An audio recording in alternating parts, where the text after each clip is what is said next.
নমস্কার, আমি সহেলি। আমার সাধারণ মেয়ে ইউটিউব চ্যানেলে আপনাদের সকলকে জানাই স্বাগত। গতকাল 11ই এপ্রিল 2025 আমি একাই চলে গিয়েছিলাম আমাদের হালি শহরে স্বামী নিগমানন্দ আশ্রমে। এটা হচ্ছে ডানলপ ঘাট। আমি জানতাম না। আমি লিলুয়ার থেকে বেরিয়ে হুগলিতে নেমে বাঁশবেড়িয়ার অটো ধরে ডানলপ ঘাটে এলাম। ডানলপ ঘাট থেকে লঞ্চ ধরে গেলাম ওই পারে গিয়ে নেমেই বাঁ হাতে একটু হাঁটলেই স্বামী নিগমানন্দের আশ্রম।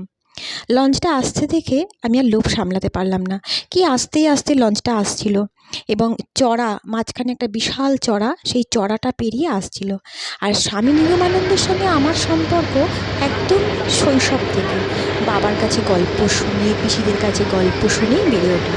শুনেছি স্বামী নিগমানন্দের কাছ থেকেই নাকি আমার দাদু শ্রী নগেন্দ্রনাথ বন্দ্যোপাধ্যায় দীক্ষা নিয়েছিলেন এবং তাতেই নাকি হয়ে গেছে আমাদের 3 পুরুষ জয়গুরু বললেই হয়ে যাবে। বাকি অনেক অনেক গল্প নিয়ে একদিন আসবো নিশ্চয়ই। এবং সত্যানন্দজি মহারাজ আমাদের বাড়িতে এসেছিলেন, আর নিত্যানন্দজি মহারাজ তাকে তো আমরা নিজেরাই দেখেছি। এবার গিয়ে সবথেকে যেটা ভালো লাগলো যে সুধাংশুবালা, স্বামী নিগমানন্দের স্ত্রী সুধাংশুবালার একটা বড় ছবি লাগিয়েছে নিগমানন্দ আশ্রমে। আমার এটা দেখে এত ভালো লাগলো, যাক এত বছর পরে তাহলে সুধাংশুবালা দেবীও একটা খুব সুন্দর জায়গায় রইলেন এবং ওনার মূর্তিও বসিয়েছেন দেখলাম। খুব ভালো লাগলো। এবং যেহেতু একটা আবেগ আমার কাজ করছে এই আশ্রম সম্পর্কে, যেই শুনলাম লিলুয়াতে কাজ হচ্ছে, মানে লিলুয়াতে ঠাকুরের নাম হবে, শুনে আমি গিয়েছিলাম। সেইখান থেকেই আবেগটা আরও আমার বেড়ে গেছিলো।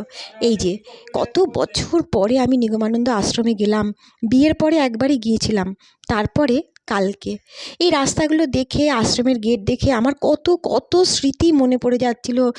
চিনি পিসির সাথে গেছি, বাবার সাথে গেছি, ফুলমার সাথে গেছি, মানে অনেক স্মৃতি জড়িয়ে এই আশ্রমের মধ্যে।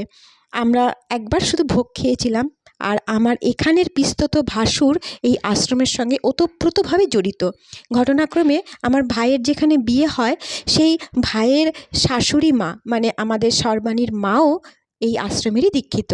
মানে ঘটনাক্রমে আমরা 2 ভাই বোনের শ্বশুরবাড়ি এই আশ্রমের সঙ্গে কোনো না কোনোভাবে যুক্ত হয়ে গেছি। মানে শোনার পরে এত ভালো লেগেছে। আর কালকে সত্যি একটা ভীষণ আবেগ আমার কাজ করেছে। যাক, সবাই ভালো থেকো, সুস্থ থেকো। পরে একটা গল্প নিয়ে আসবো।